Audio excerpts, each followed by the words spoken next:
Hello there, it's Carrie Rhoades. Welcome back to my YouTube channel and a video for Dare to be Artsy. I am playing with the Christmas puppy stamp set today and die set, but guess what? That die set also works with the Puppy Kisses stamp set. And I love this set because it looks like my puppy. And so I'm going to color it today with Copic markers to look like my dog. I really am in the mood to make Christmas cards, so I decided that today's cards would be Christmas, even though as I'm speaking, it is right now my dog's first birthday. So I totally could have colored a birthday card, but I'm just in the Christmas spirit. So look how cute he is. So my dog is kind of a blonde color. So I am starting out with my lightest color, which happens to be E53. I'm going to color in the entire image with this lightest color. Now this is the first time that I'm coloring in this image, and I always feel like that first time is kind of like the learning time when you learn where you want the shading to be. And so I do go back and forth a lot with the markers, but I really only showed you the first few steps. But you just have to go back in with those little touch-ups here and there. So my darkest color is next, and that is E13. So now I'm putting in where I want the shadows to go. So under those bells and under his chin, under his mouth, and my dog's ears get darker as they go towards the bottom, almost like a reddish color. So that's why I did the outside of the ears darker as well. And the tail on this dog is perfect. My dog has practically no tail, which I guess happened before we got him, but is a typical thing for cockapoos, which is the breed that my dog is. So I'm blending that out with my E11, which is my midtone, and then again with my E53, and that will finish him up. He's so cute.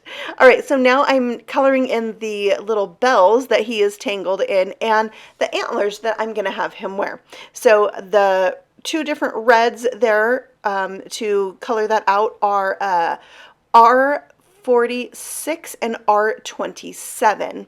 And then for his tongue, I have R20, just one color. And then for the bells, I don't have like a really good gold color, but I love pairing E13 and Y17 together. So first I'll lay down my E13 and go over that with my Y17, and that really helps it look like gold, at least I think it does, maybe a brassy gold, but anyway, it works. So then for the antlers, I am bringing in my E15 for the darkest color and then blending that out with my E13 marker, and that will finish it up. So just a little bit darker than the puppy himself.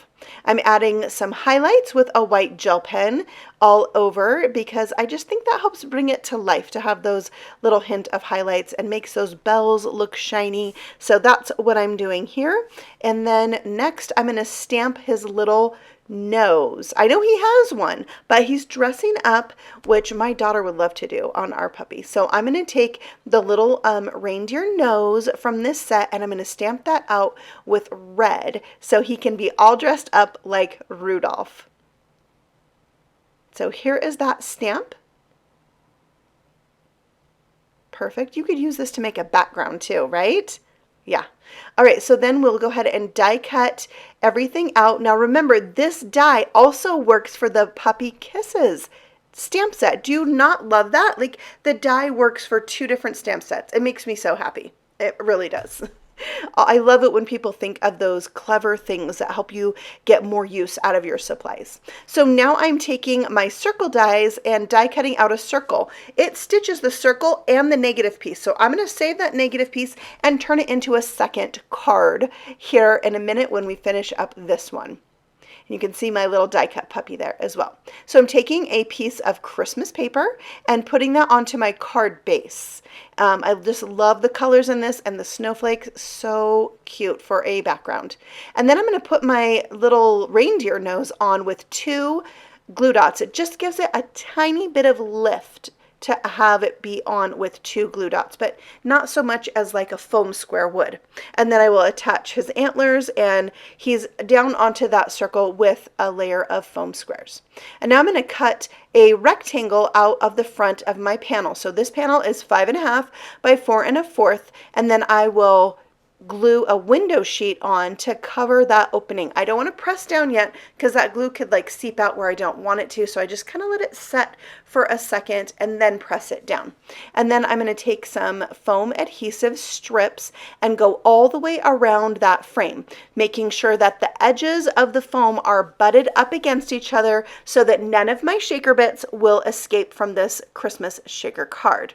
So once I have those in place, the very next important step to remember is to use your anti-static powder tool in and around all that foam tape, because the edge of it can still have a little bit of stick to it. So I always like to do this step right here. Usually that residue that it leaves behind will be removed once you shake the card a bunch.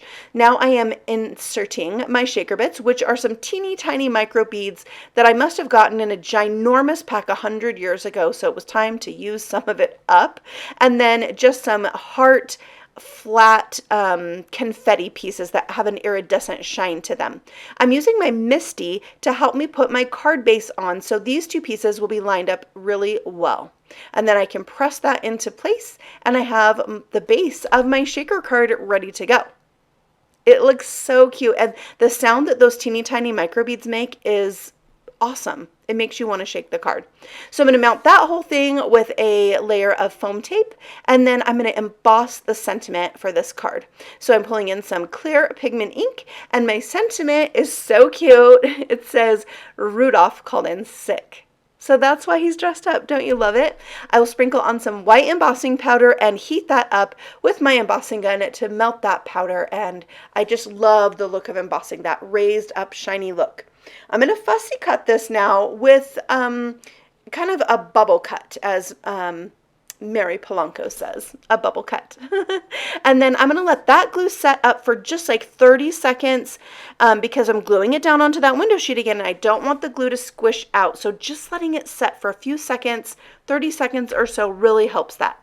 Now I'm taking a piece of glitter cardstock and cutting out the center because I felt like this card needed something else. So now I have a glitter frame that's going to line up with the frame opening I already have, because I use the same exact rectangle die, but cut that piece of glitter paper a little bit smaller so I have the red and then the glittered paper. It's perfect. So that glitter paper started out at 3 7/8 by 5 1/8 was the measurement for that. And now here's card number 2. You can see I used that red piece that I had left over from cutting out the circle and made a very similar shaker card.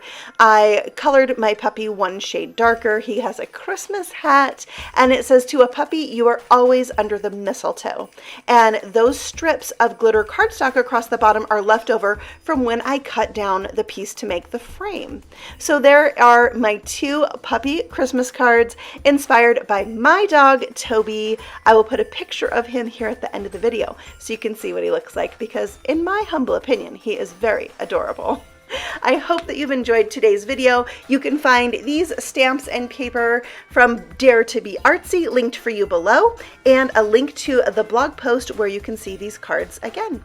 Thank you so much for watching. I hope that you are having a fabulous week. Happy stamping. Bye.